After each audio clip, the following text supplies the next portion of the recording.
এই নিত্যানন্দ তত্ত্বটি কি? বললেন নিত্যানন্দ হলো গুরু তত্ত্ব। নিত্যানন্দ তত্ত্বটি হয়েছে গুরু তত্ত্ব।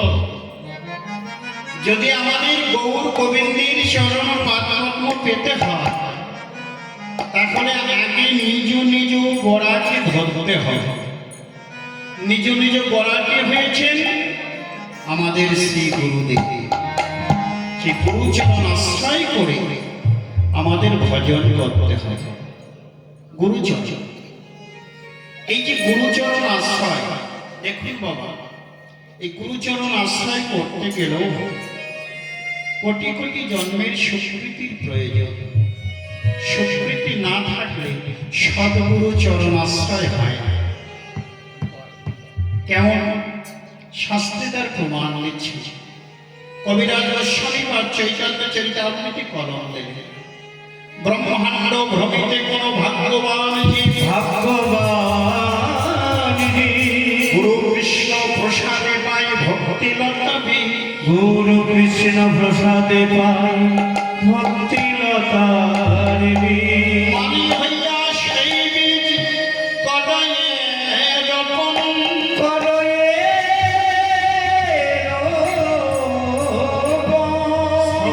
কীর্তন জলে কদয়ে সিঞ্চন।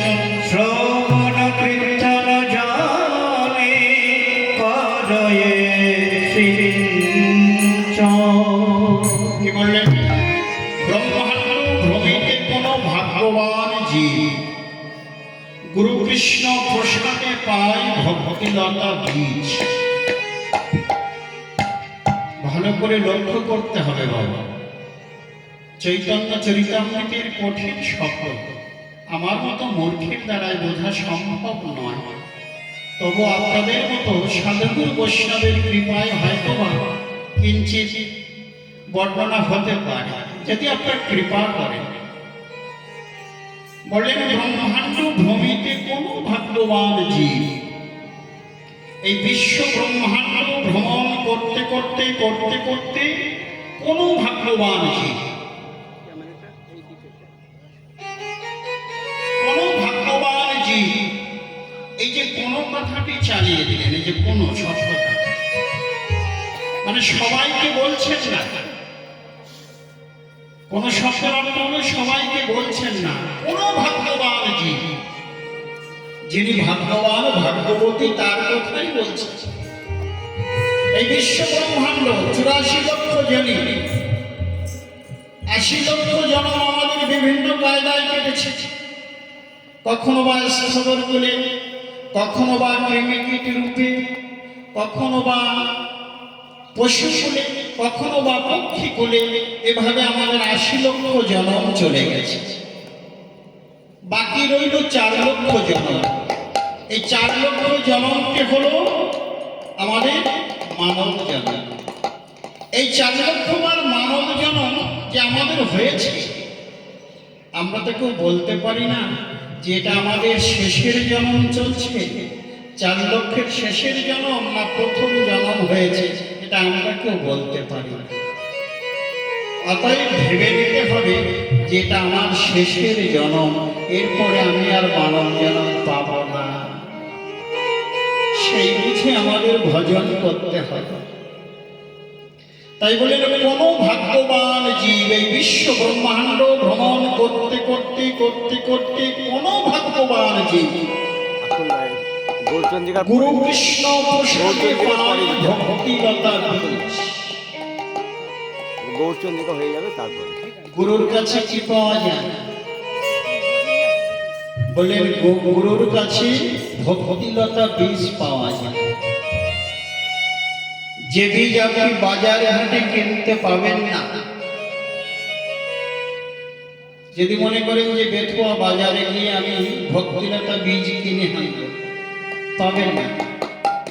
এই যদি বলেন বাবা আমাকে 10 টাকার ভক্তিলতা বীজ দিন, তো বলে বাবা ভক্তিলতা বীজ এটা কি জিনিস তো চিনি না, কিন্তু আমার কাছে আরো ভালো ভালো বীজ আছে। কি? লাউয়ের বীজ, শশার বীজ, কুমড়ার বীজ, ধানের বীজ, পাটের বীজ। কিন্তু এই ভক্তিলতা বীজটি তো আমার কাছে নাই। এই ভক্তিলতা বীজ একমাত্র গুরুর চরণে পাওয়া যায়। যখনই আপনি গুরুচরণ আশ্রয় করবেন তখন আপনি ওই ভক্তিলতা বীজটি পাবেন। যখন আপনি বীজটি পেলেন, এবার বীজটি তো লাগাতে হবে। কোথায় লাগাবেন? জাগতিক জগতে যদি বীজ রোপণ করতে হয় তাহলে আমাদের আগে মাটিটাকে ভালো করে চাষ করতে হয়। এখানে তো সব চাষি মহল, আপনারা সবাই চাষবাস করেন, আপনারা ভালো জানেন। মাটিটাকে ভালো করে চাষ করে মাটিটা সুন্দর মাটি তৈরি করে তবেই যদি বীজটি রোপণ করা হয় সুন্দর গাছ হবে, সুন্দর ফল হবে। তাই এই যে ভক্তিলতা বীজটি আপনি পেলেন, এটাকেও আপনাকে লাগাতে হবে। মালি হইয়া সেই বীজ করায় রোপণ, শ্রবণ কীর্তন জলে করায় সিঞ্চন। এবার আপনি বীজের মালিক হয়েছেন, যখন গুরুদেব আপনাকে দিয়েছে বীজের মালিক আপনি। লাগাতে হবে কোথায়? বলেন চিতরূপ মাটিতে, এই যে হৃদয় মাঝে, এই হৃদয় মাঝে ভক্তিরূপী যে বীজটি সেটা রোপণ করতে হবে। শুধু রোপণ করলে হবে না, তাতে তো শেষ দিতে হবে। জাগতিক জগতে যদি বীজ লাগানো হয় সেখানে যেমন আমরা জল সিঞ্চন করি, তাই না বাবা? আজকাল বিভিন্ন রকম কলকবজা মেশিনপত্র বেরিয়েছে, জলের প্রয়োজন সঙ্গে সঙ্গে শ্যালো মেশিন চালিয়ে দিলে জল হয়ে গেল, চাষাবাদ শুরু হয়ে গেল। হ্যাঁ, আগের দিনে যেমন বৃষ্টির জন্য অপেক্ষা করতে হতো, কবে বৃষ্টি হবে তারপরে চাষ শুরু হবে, এখন আর তার প্রয়োজন হয় না। শ্যালো মেশিন চালিয়ে দিলেই জল হয়ে গেল, এইবার চাষাবাদ শুরু হয়ে গেল। কিন্তু আপনি যে বীজটি লাগালেন সেই বীজে শেষ দিতে হবে। শেষটা কি? বললেন শ্রবণ কীর্তন জলে করায় সিঞ্চন। শ্রবণ কীর্তন নববিধা ভক্তির মধ্যে সর্বপ্রথম বললেন শ্রবণ, তারপর বললেন কীর্তন। আগে শ্রবণ করো, তারপরে কীর্তন করো। এইভাবে নববিধা ভক্তি যাজন করলে পরে এই যে ভক্তিলতা বীজ, এই বীজটি অঙ্কুরোদ্গম হয়ে এবার বাড়তে শুরু করবে। কোথায় যাবে? বলেন উপজিয়া বারে লতা ব্রহ্মাণ্ড ভেদি যায়, ব্রহ্মাণ্ড ভেদি যায়, বিরজা ব্রহ্মলোক ভেদি পরব্রহ্ম পায়, পরব্রহ্ম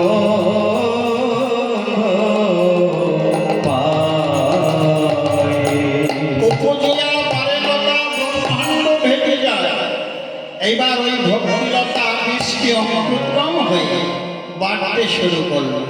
কোথায় যাচ্ছে?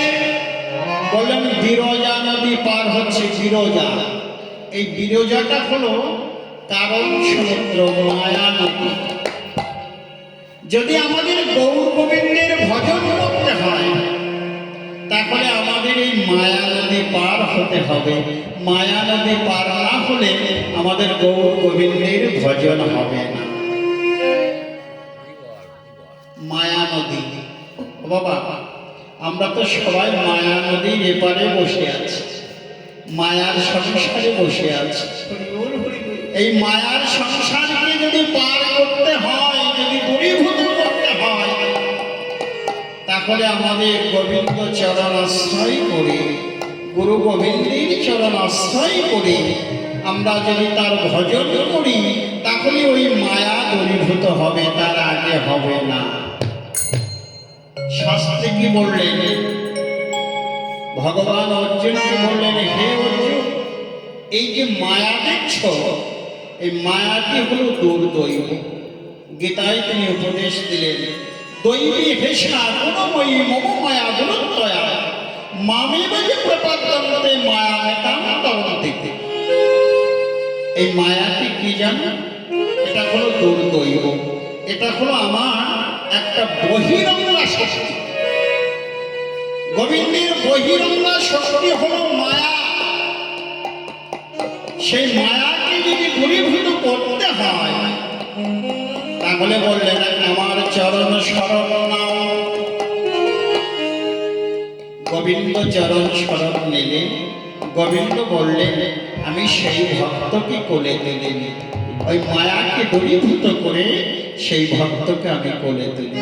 নিতাই গৌর হরি বল, হরি বল, হরি বল, হরি বল। তাই সেই মায়া নদী পার হলো। এবার কোথায় গেল? উপজিয়া বারেলতা ব্রহ্মাণ্ড ভেবে যায়, বিরজা ভক্তলোক ভেবে পরত্তম পায়। তবে যাই তদুপরি গোলক বৃন্দাবন, গোলক বৃন্দাবন। কৃষ্ণ চরণ কল্প বৃক্ষ মূলে করে আরোহণ। কৃষ্ণ চন্দ্র কল্পতরু বৃক্ষ মূলে করই আরোহণ। ওই লতাটি বাড়তে বাড়তে চলে গেল কোথায়? গোলক বৃন্দাবন। আপনার ভক্তির লতাটি বাড়তে বাড়তে চলে গেল গোলক বৃন্দাবন। সেখানে গিয়ে রাধা গোবিন্দের চরণ পাদপদ্ম আশ্রয় দিল।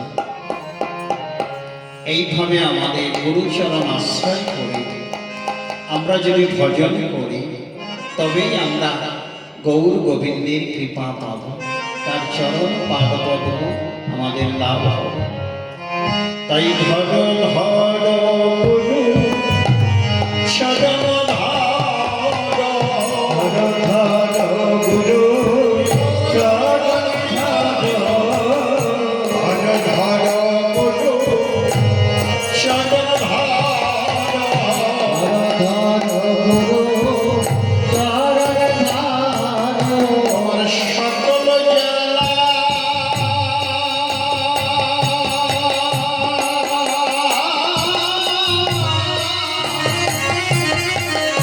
দূরে যাবে। ধর ধর গুরু চরণ ধর। তোমার সকল জ্বালা আয়া দূরে যাবে। ধর ধর গুরু চরণে ধর। সকল জ্বালা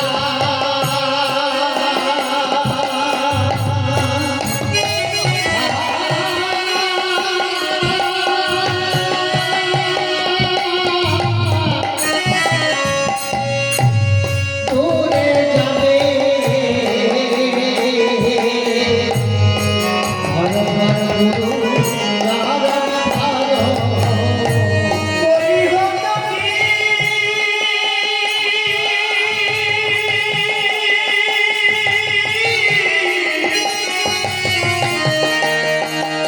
ওহে বলি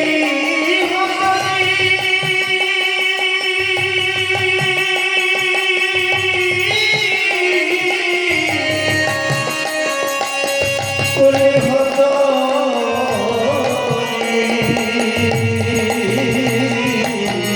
ধর ধর গুরু চরণ ধর। দূরে যাবে। ধর ধর গুরু চরণ ধর। দূরে যাবে।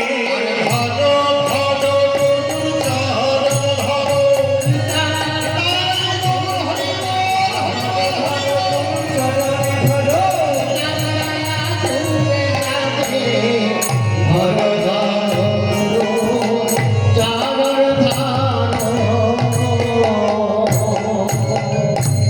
তাই আমাদের গুরুচরণ আশ্রয় করে গৌর গোবিন্দের ভজন করতে হবে, তবেই আমরা গৌর হরির চরণ পাদপদ্ম লাভ করতে পারব।